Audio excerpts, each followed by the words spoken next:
Han pasado más de 2000 años y el personaje de Jesús de Nazaret cada vez se agranda, se sobredimensiona en el sentido de que cada vez más misterios afloran en torno a su desconocida biografía.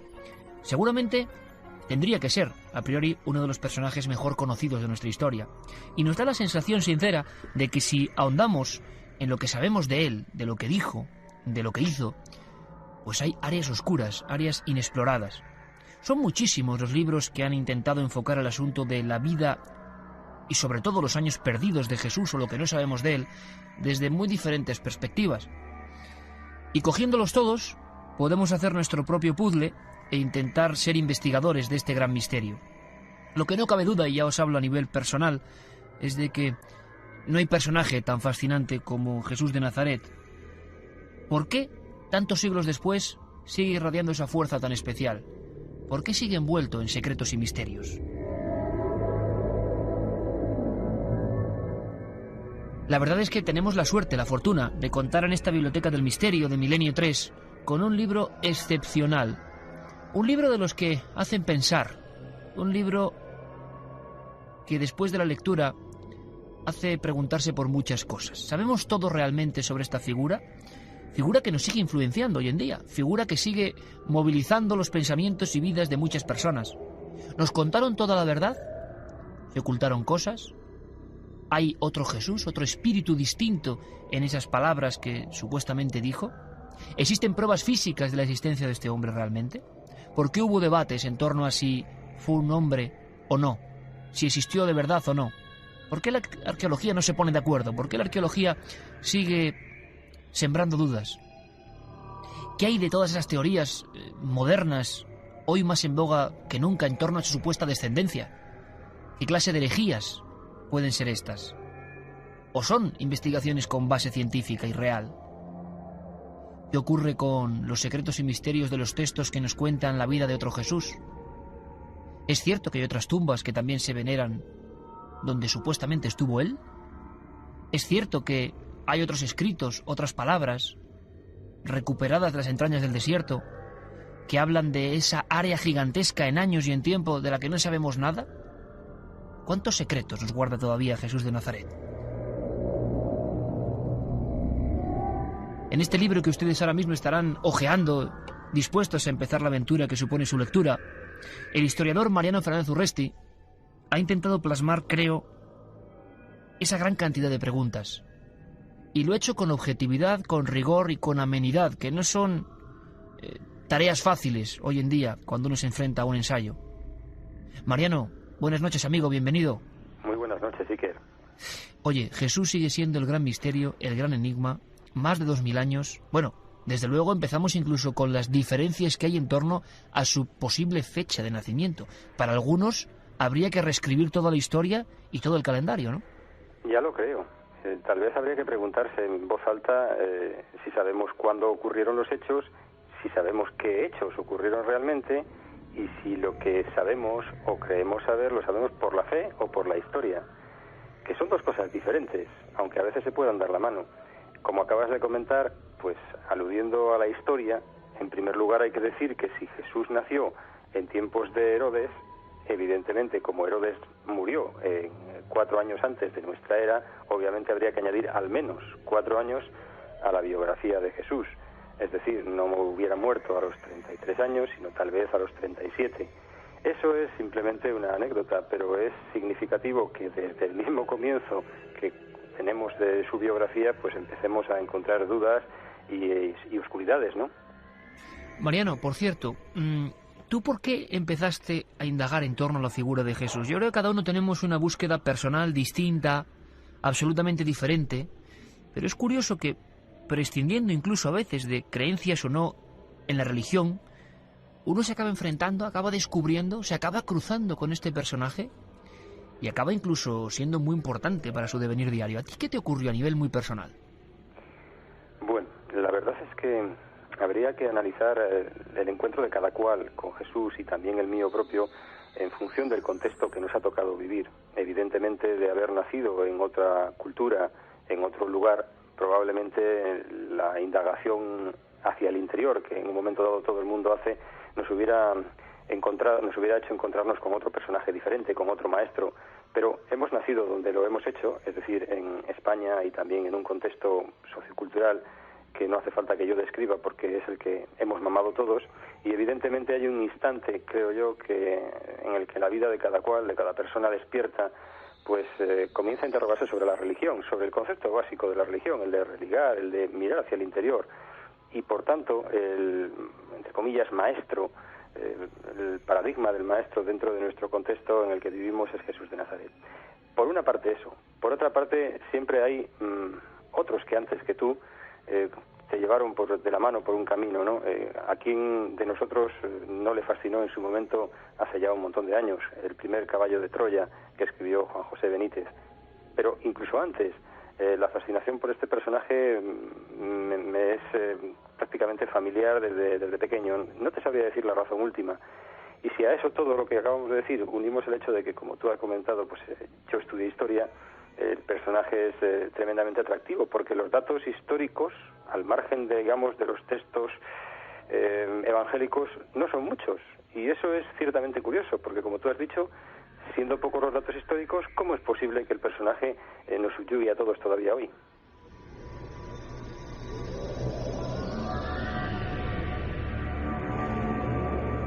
Milenio 3, con Iker Jiménez y todo su equipo.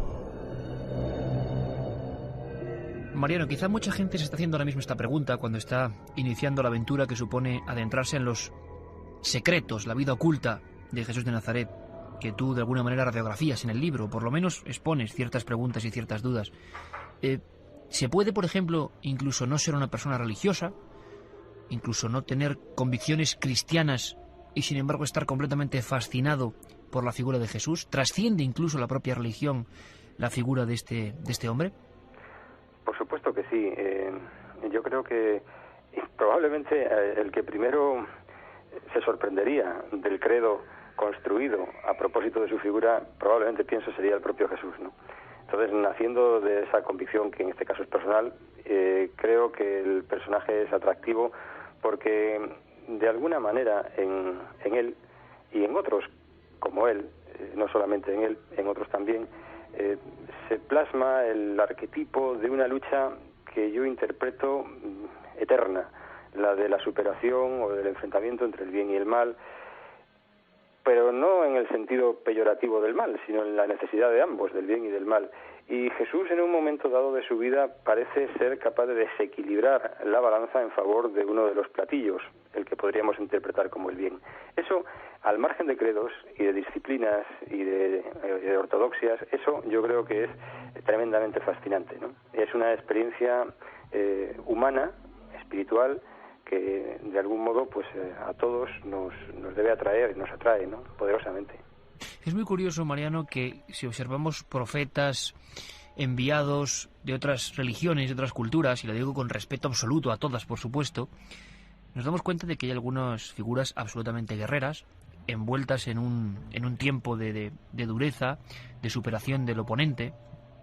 Cuando llega Jesús de Nazaret envuelto en ese tiempo de esclavismo, en ese tiempo de violencia, lo que dice, lo que nos han contado que dice, es tan revolucionario. Nos puede parecer ahora manido o sabido, pero en ese contexto, hace 2000 años, lo que decía este hombre, lo que proponía este hombre, perdonar al enemigo, poner la otra mejilla, tantas otras cosas, suponía una revolución sin precedentes que quizá no se vea en otros maestros de otras culturas, respetando todas, por supuesto.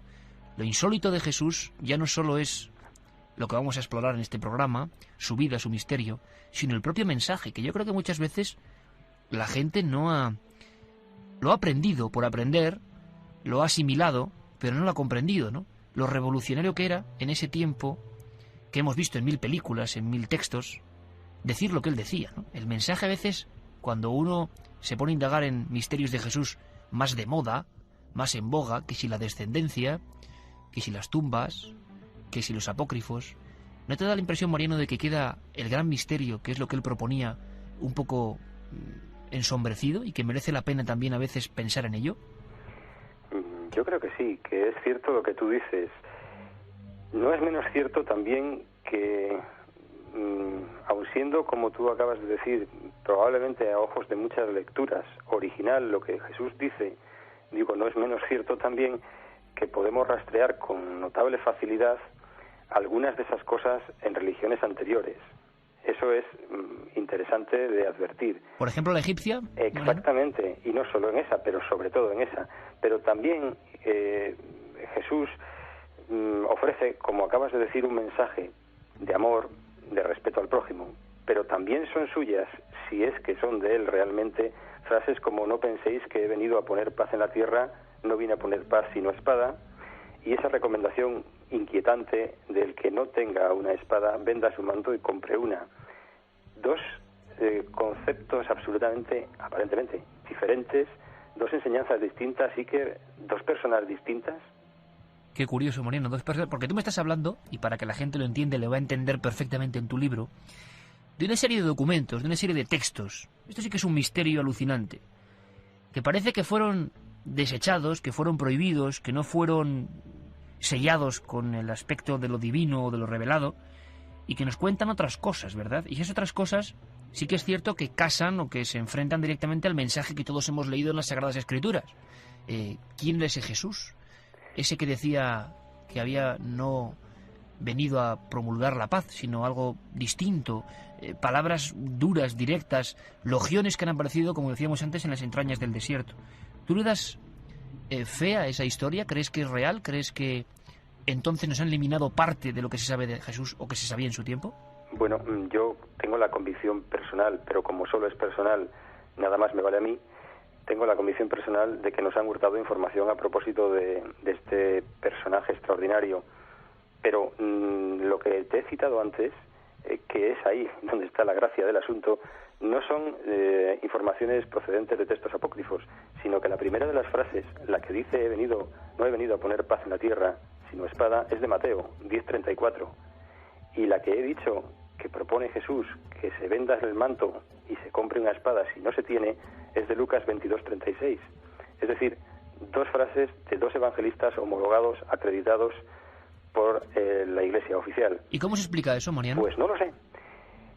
Da la impresión de que en algún momento parecen haber dos enseñanzas diferentes. Hay una frase de Marcos 4:33, donde dice: con muchas parábolas como esas les hablaba la palabra, pero cuando estaba a solas con sus discípulos, se lo explicaba todo. ¿A qué se refiere Marcos cuando dice que cuando estaba a solas con sus discípulos les explicaba todo? ¿Qué era lo que Jesús decía a sus discípulos que no contaba a los demás?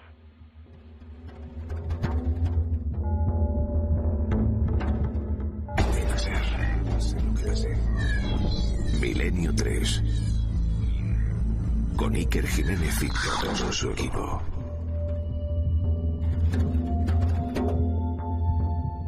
Yo creo que los oyentes de este programa especial se estarán preguntando ahora mismo lo que yo me pregunto, y es: ¿no nos extraña que Jesús haya provocado tales terremotos, tan grandes novelas, y la realidad siempre supera cualquier ficción? La frase de Mariano Fernández Urresti, historiador, escritor de tantos buenos libros, y de este último, que realmente es sorprendente, nos va a dejar con un regusto extraño también, porque a veces tenemos que replantearnos lo que sabemos. Yo me gustaría que analizasen bien la frase. ¿Qué contaba Jesús a sus discípulos que no contaba en público? ¿Qué información secreta era esa? Quizá información que no interesaba, quizá información que tenía que ser apartada del perfecto personaje que también se había creado.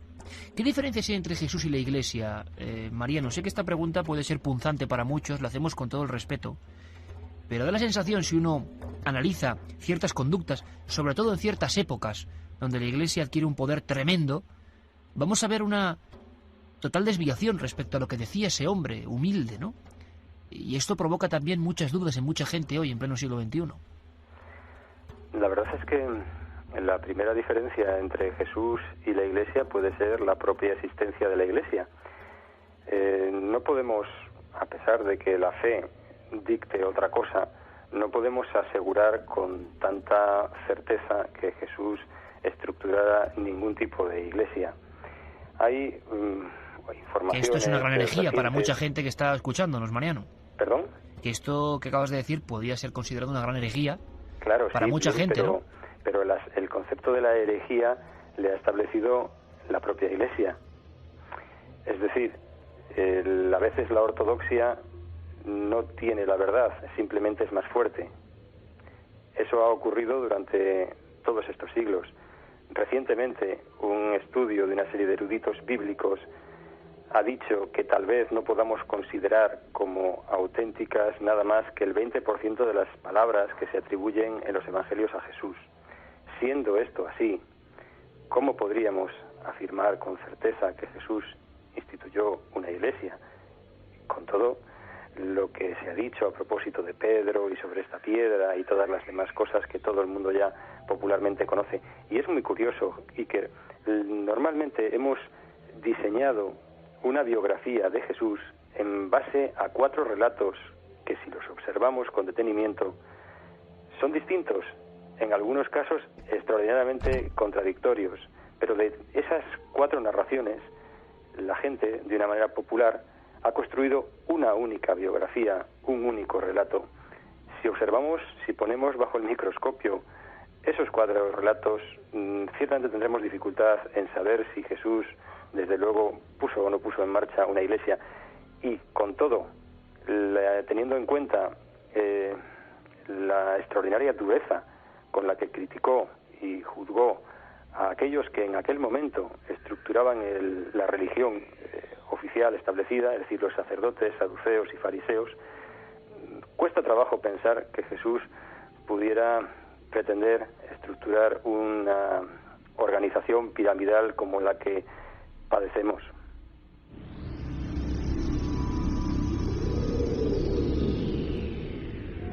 Solo el 20% quizá de lo que conocemos de Jesús, de sus propias palabras, según muchos estudiosos, puede ser real. Pero incluso hay personas, Mariano, durante muchos años, decenas de años, han debatido, furiosamente incluso, en un tiempo en el cual la lucha entre ciencia y religión inundaba todo, la propia existencia real de Jesús de Nazaret. ¿Tenemos pruebas físicas de que este hombre realmente vivió? ¿Tú crees que sí? Tenemos datos de historiadores independientes, por decirlo de alguna manera, al margen de los 4 evangelistas, que demuestran que Jesús existió. No son muchas. Hay informaciones de Flavio Josefo, donde menciona, por una parte, a Jesús de una manera indirecta, al hacer referencia al hermano de Jesús en uno de sus textos, y en otro de las informaciones de los testimonios flavianos, como se ha dado a denominar, se hace referencia claramente a la existencia de Jesús y a su muerte.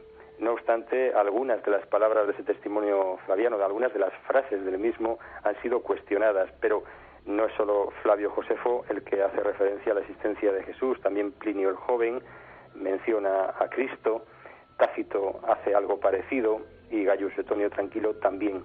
No son muchas las informaciones, la verdad es que es un poco deberían ser más, Mariano. No son muchas, pero bueno, parece que sí que existió. ¿Deberían ser más, te preguntaba? Yo creo que sí, teniendo en cuenta que, deberían de ser más si interpretamos que el Jesús de la fe responde al Jesús de la historia.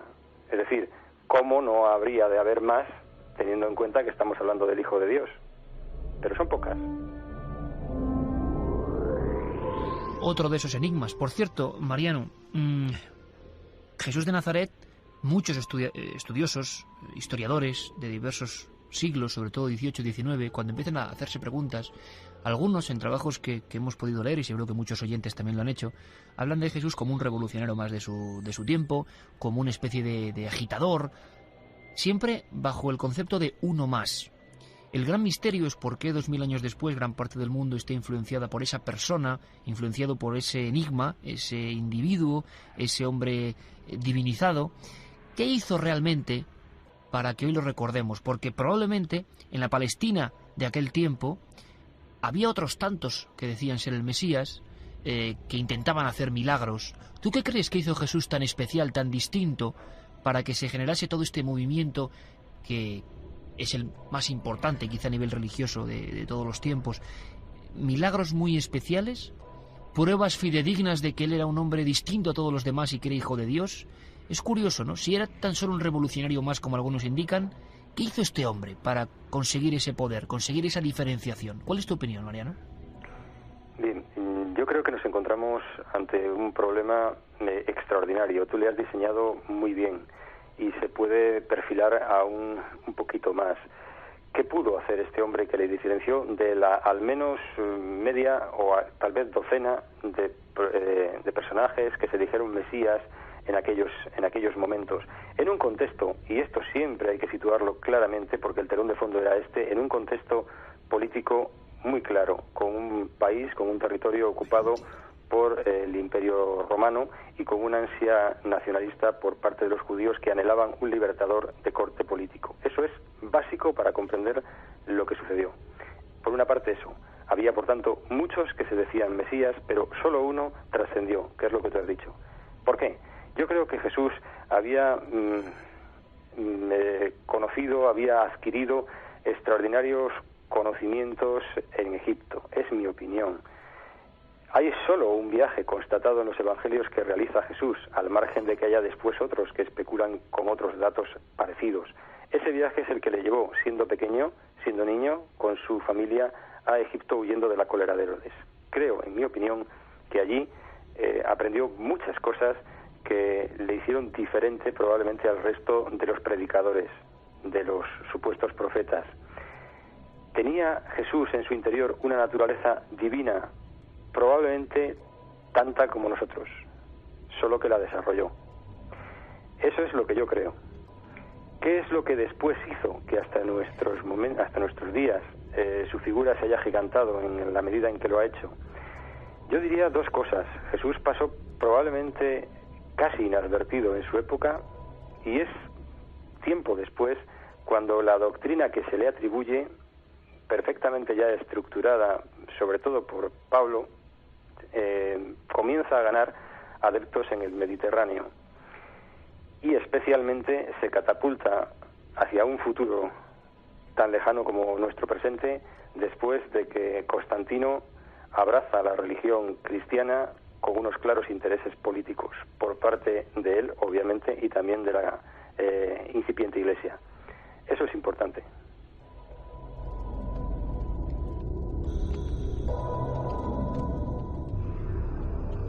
Tenemos todas las respuestas delante de nosotros. Ahora, solo tenemos que entenderlas. Milenio 3, en la SER.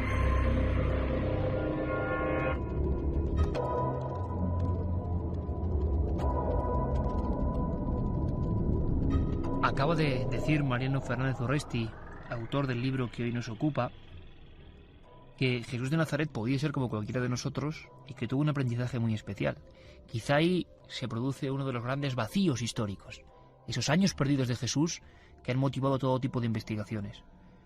Tú apuntas, Mariano, a la hipótesis egipcia, que es sorprendente para quien no esté versado en estos asuntos. Un aprendizaje muy especial de un ser humano, tan humano quizá como los demás, pero que aprende de ciertas doctrinas que quizá le hagan trascender a otra realidad.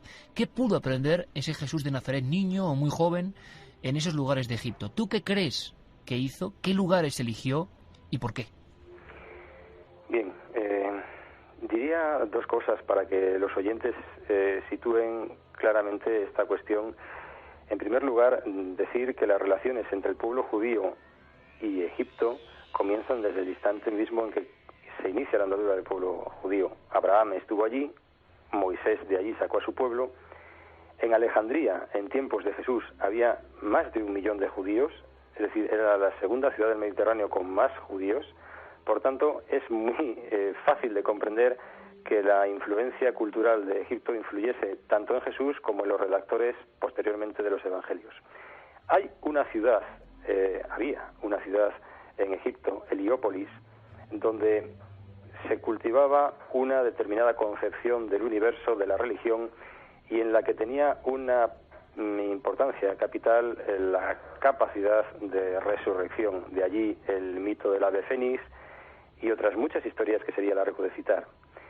Pero tal vez pueda ser interesante para los oyentes, Iker, que sepan que hay templos en Egipto donde se representa algo parecido a lo que podríamos denominar anunciación o incluso la adoración, que hay un cuento, el cuento de Satmi, donde el dios Amón, el dios oculto, muy parecido al dios Yahvé bíblico, fecunda a una mujer cuya traducción, el nombre suyo, sería llena de gracia. Por tanto, concibe algo parecido a como lo hace María, del Espíritu Santo. Hay un cuento, ese mismo cuento de Sadmi, donde Osiris, un niño de 12 años, aparece discutiendo con los sacerdotes del templo, justamente con 12 años, ni más ni menos. Hay un resto arqueológico denominado la Estela de Metternich, donde aparece un término que nos debe de ser muy familiar si leemos los evangelios. El término es el Hijo del Hombre. Hay una tumba de Paesi de 1500 a.C., donde se escenifica la conversión del agua en vino en 6 tinajas, exactamente igual que en Caná. Hay tradiciones que presentan al dios Sop, egipcio, caminando sobre las aguas, y sobre todo hay un concepto egipcio básico que después creo que encontramos claramente en el Evangelio, que es el concepto del reino de los cielos expresado en Egipto como la verdad, la justicia que encarnaba la diosa Mat.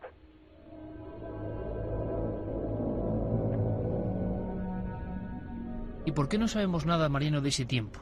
¿Por qué los datos oficiales, entre comillas, los datos, como tú decías antes muy bien, homologados, no se refieren a años fundamentales? El paréntesis sobre la vida, obra, enseñanzas y prodigios de Jesús desaparece en un instante y reaparece prácticamente al final de lo que sería la gran novela de su biografía, de su propia vida. ¿Por qué todo ese paréntesis? ¿Por qué no sabemos apenas nada? ¿Qué información puede ser útil para conocer los años perdidos de Jesús? Tú apuntas en el libro, y apuntan también otros muchos autores, a que precisamente los llamados evangelios apócrifos quizá pudieran arrojar luz. ¿Pero es suficiente luz, Mariano? Yo creo que la propia luz la da Jesús. Si leemos pues lo que creemos saber de su vida, vemos que el proceso es mucho más interno que externo. Si analizas el Evangelio, tampoco dice tantas cosas Jesús, ni tampoco hizo tantas cosas, pero las que hizo son de una claridad tan meridiana que no necesitamos muchas más cerillas para ver. Los que después han ocultado esa luz, han soplado sobre la llama de la cerilla, han sido aquellos que han pretendido ser los herederos de su supuesto mensaje, que mirando alrededor, la verdad es que no parecen cumplirlo mucho. Por tanto, creo que ellos son los interesados en ocultar determinadas informaciones. A Jesús le confeccionan después un traje a medida para hacerle distinto a la multitud de dioses que ya poblaba el Mediterráneo entonces. Es en ese instante cuando se le comienza a atribuir a su nacimiento y al resto de su vida una serie de prodigios. Probablemente algunos no serían tanto. La capacidad de curación era relativamente común entre los sanadores del desierto, entre incluso los esenios, y sobre todo también muchos datos de esto los conocían los sacerdotes egipcios, pero le presentan nacido en una determinada época, en una época que en concreto era la del nacimiento del nuevo sol.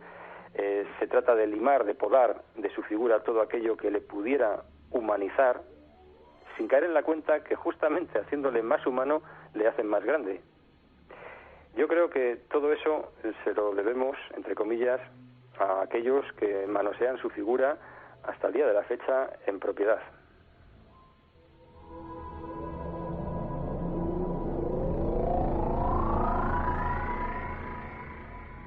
Asombrosos, por ejemplo, el nivel de documentación que existe sobre los llamados rollos del Mar Muerto.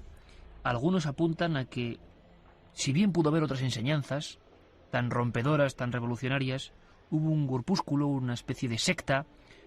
Tú lo has mencionado, Mariano, los esenios. Hay muchos libros que hablan, y muchísima gente, no te imaginas, lo pregunta constantemente cuando hablamos de Jesús, si fueron sus auténticos maestros, si parte de esa doctrina tan impresionante, tan volcada hacia la paz, hacia el amor, nació en esas grutas del Qumran, porque también hay gente que lo desecha por completo.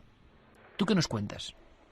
Bueno, yo lo que primero pondría por delante es si podemos realmente atribuir a la comunidad esenia los textos que aparecieron en las cuevas de Qumran. Y me explico, en esos textos que todo el mundo conoce, fueron descubiertos en 1947 por azar por un pastor beduino. En esos textos escritos en arameo, en hebreo, algunos de ellos en griego, se hace referencia a una serie de informaciones, pero los autores de las mismas en ningún momento se definen como esenios. Se citan a sí mismos como hijos de la luz, como los santos, los puros, los hijos de Sadoc, en ningún momento como esenios. Es muy curioso, porque el concepto de esenio tampoco aparece en ninguna parte en el Nuevo Testamento. Sabemos, por documentación histórica ajena al Nuevo Testamento, que había 3 grandes comunidades religiosas en el seno del judaísmo entonces, saduceos, fariseos y esenios, pero en el Nuevo Testamento no se les cita jamás, en ningún momento. Ningún oyente podrá encontrar, si lee con atención los evangelios, la palabra esenio. Es muy extraño esta circunstancia. Por tanto, lo primero que deberíamos de saber es si esos textos fueron escritos por los esenios y, en segundo lugar, si la versión que actualmente tenemos de una manera mayoritaria sobre esta comunidad, sobre los esenios, responde o no a la realidad. Se ha dicho de ellos que era una comunidad monástica, que allí tenían algo parecido a un scriptorium medieval donde se redactaron esos textos, que eran sanadores y exorcistas, que incluso eran vegetarianos, que eran evidentemente pacíficos, pero lo cierto es que se han producido excavaciones, se han realizado excavaciones donde se han exhumado restos de 3 cementerios, uno de los cuales, con más de 1000 tumbas, presenta a un 20% aproximadamente de cadáveres de mujeres, cuando se suponía que era un centro célibe de masculino, y en algunos de los casos los cadáveres mostraban signos de haber padecido una muerte violenta, algo contradictorio en una comunidad supuestamente pacífica. Mariano, por cierto, hay una cuestión que nunca se ha aclarado del todo.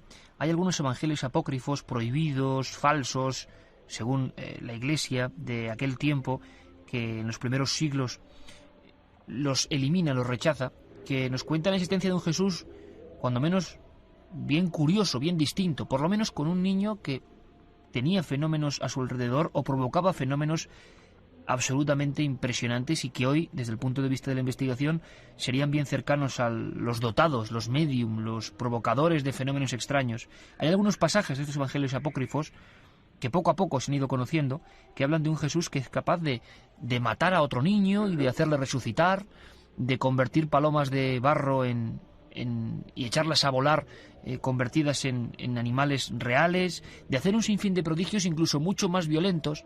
Da la impresión de que hay un niño, lo retratan con unos 6, 7 años, que no sabe manejar su propia fuerza interior. ¿Esto es una fábula, es una leyenda? ¿Tú crees que pudo ocurrir en realidad?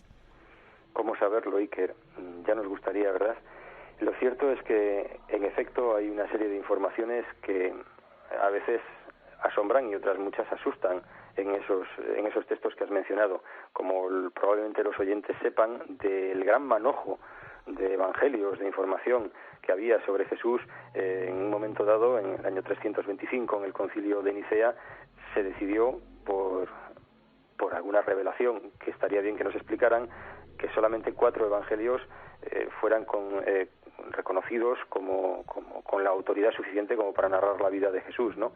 Podríamos pensar que todas esas informaciones a las que has hecho referencia y otras muchas que realmente, como he dicho antes, asustan, pues eran una fábula. Pero claro, si uno se acerca a los evangelios homologados y leemos, por ejemplo, en Mateo, que en el momento en el que se produce la muerte de Jesús, resucitan los muertos y salen a visitar a sus familiares, léanlo en el Evangelio de Mateo, pues nos encontramos con que uno no sabe muy bien dónde está la fábula más grande. Hablamos de un momento importante para toda la humanidad, clave en nuestra historia, ese momento de la crucifixión de Jesús de Nazaret, que algunas películas recientemente han tratado con crudeza y con dureza, tal y como debió ser. Hay investigaciones, y que tampoco quiero destripar por entero lo que cuentas en tu libro, pero hay teorías, investigaciones, para algunos son una absoluta locura, una aberración, una herejía, para otros tocan esa área oscura que es la real, la que no fue censurada, que incluso apuestan porque la historia de la crucifixión no fue tal y como nos contaron. Hubo un después. Hubo un Jesús, incluso algunos afirman, que no llegó a fallecer en esas circunstancias y que, abriendo otro paréntesis totalmente oculto, del que no sabemos nada, se retiró a otros lugares. ¿Esto es una barbaridad, Mariano, o realmente muchos historiadores y estudiosos lo han considerado? Hombre, es una hipótesis.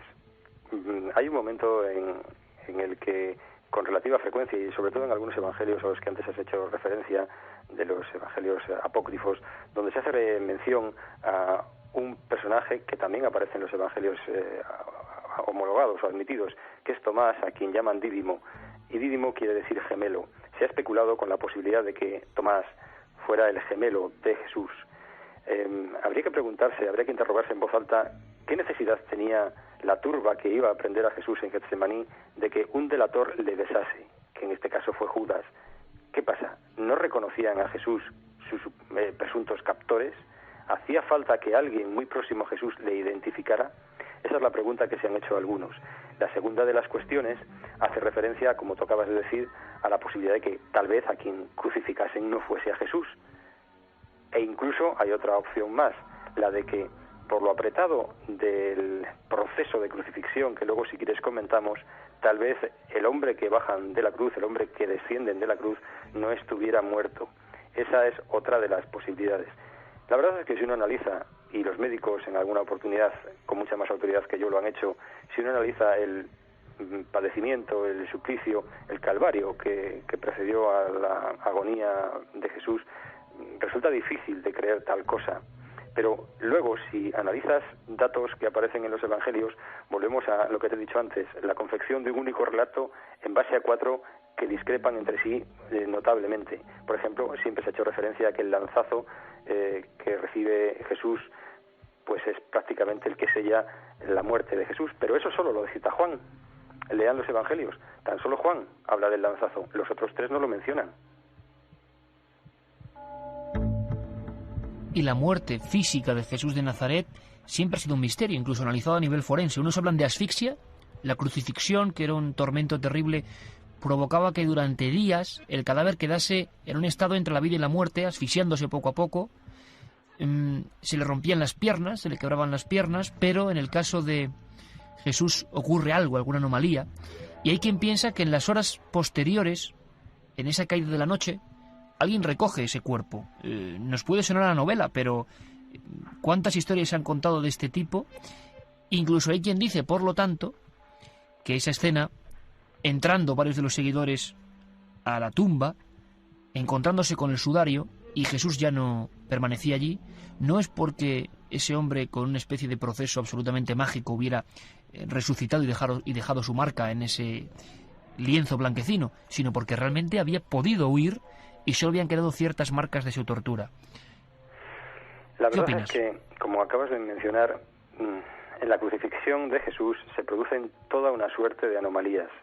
La propia, la del mero juicio o pantomima de juicio a la que le someten previamente. Y digo esto porque era absolutamente ilegal, además, ¿no?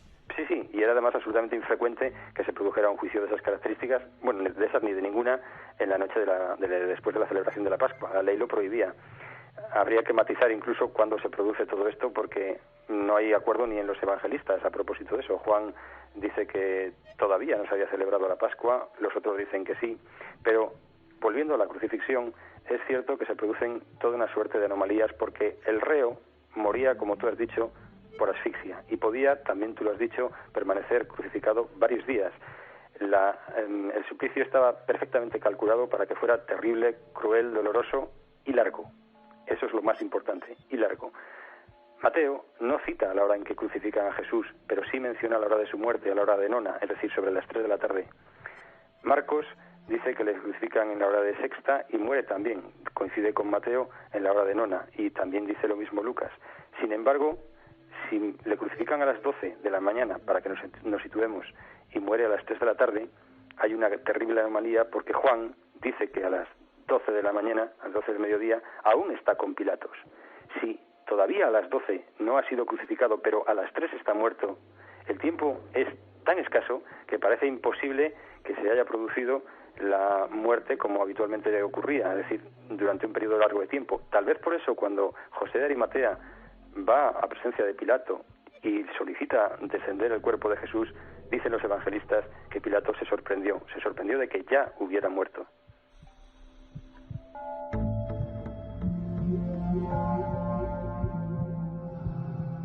¿Estás preparado para lo que pueda venir?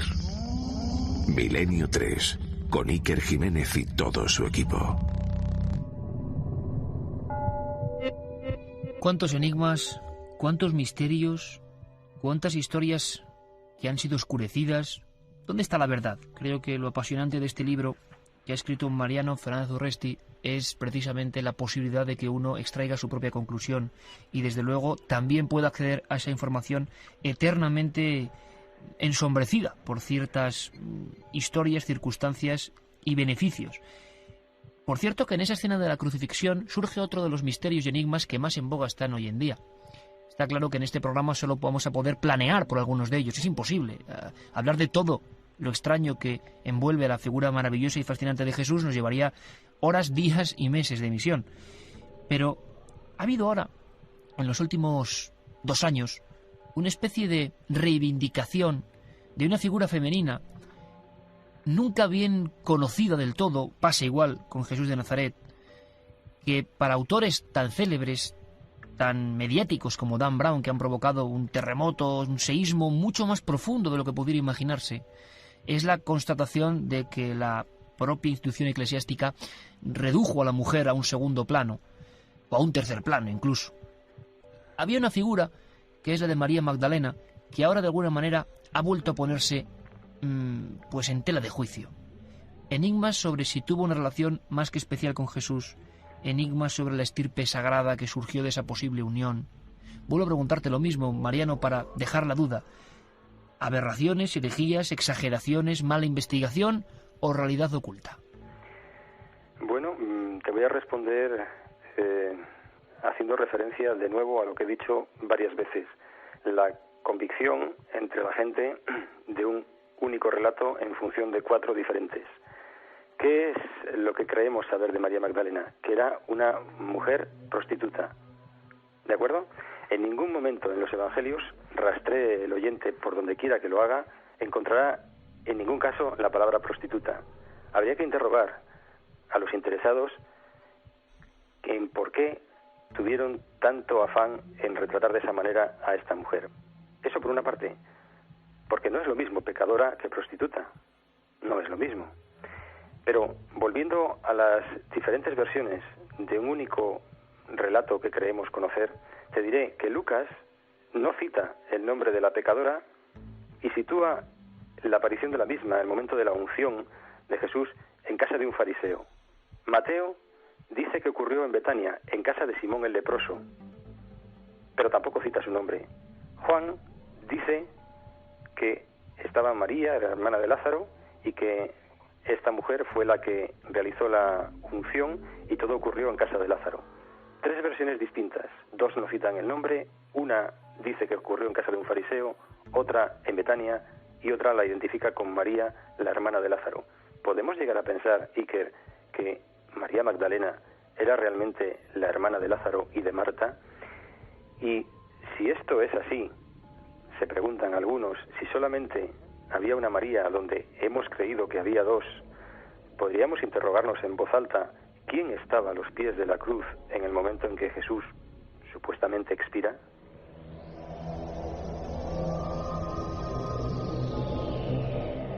Las elucubraciones han llegado al punto de convertir una teoría que siempre se manejaba o se especulaba en cenáculos más o menos cerrados sobre la presunta relación con esa enigmática María Magdalena de Jesús de Nazaret.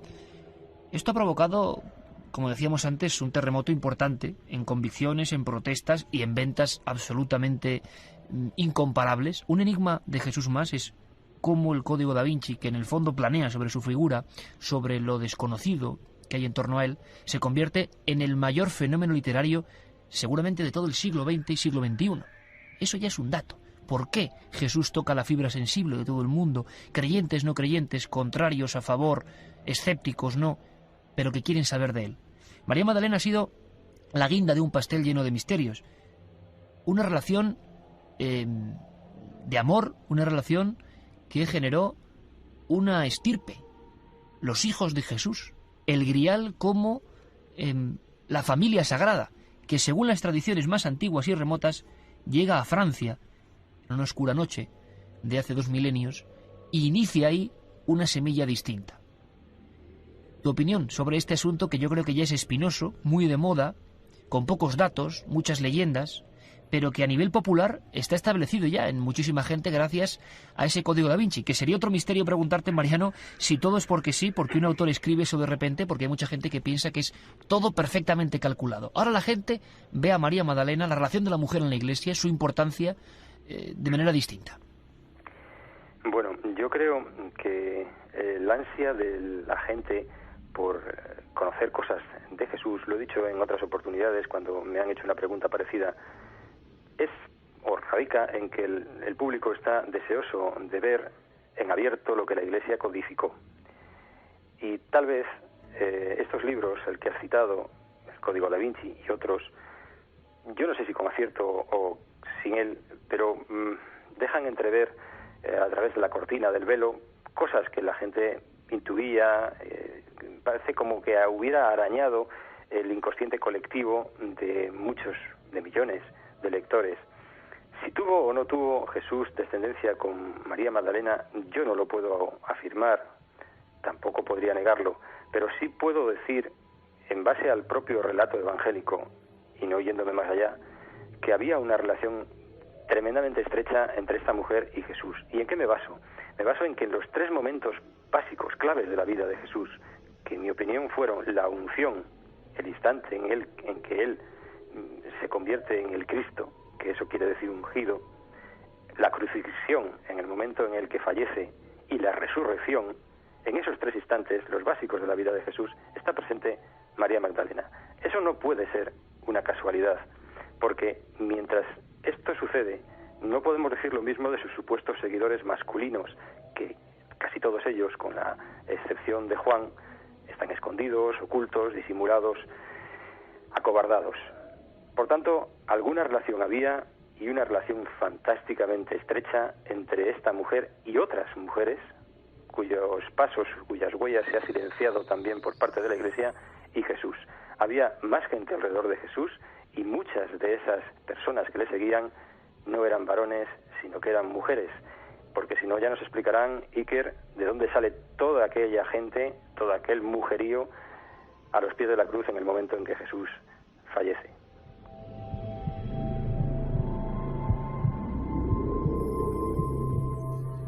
Es casi una hora intensa hablando de un personaje del cual se seguirá comentando y se seguirá profundizando en su misterio, pues estoy seguro durante los próximos 2 milenios, si la humanidad continúa haciendo las cosas medianamente bien y no como están últimamente, que parece que será difícil que alcancemos tanto tiempo viviendo en cierta armonía. Jesús de Nazaret como personaje lleno de enigmas por resolver.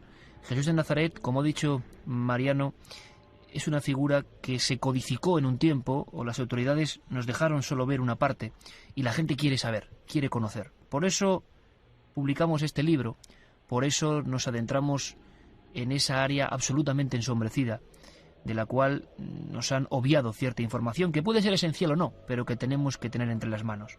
El historiador Mariano Fernández Urresti se propuso esa aventura, perseguir, como un auténtico reportero, los secretos de uno de los personajes, para mí por lo menos el más fascinante que ha dado la historia, que en cierto año, porque tampoco se puede calcular, del inicio del primer siglo de nuestra era, dio un mensaje distinto, de un mensaje completamente a la contra, de un mensaje que sigue moviendo el mundo, o gran parte del mundo. Mariano, felicidades y gracias por permitirnos ahondar en una conversación pausada que pocas veces se puede tener en estos días de hoy, tan trepidantes, sobre un personaje sin duda que seguro estoy que estará entre tu póker de ases de personajes más fascinantes, ¿no? No te quepa la menor duda de que probablemente es el más de todos ellos, pero creo que en el fondo, yo creo que el más importante de los personajes de cada cual somos nosotros mismos, porque me parece a mí, en mi humilde opinión, que la enseñanza definitiva, última de Jesús fue justamente no mirar en busca de otros fuera, sino mirar en busca de uno dentro. Eso me parece a mí que es el mayor de los regalos que nos proporcionan los grandes iniciados, así en plural.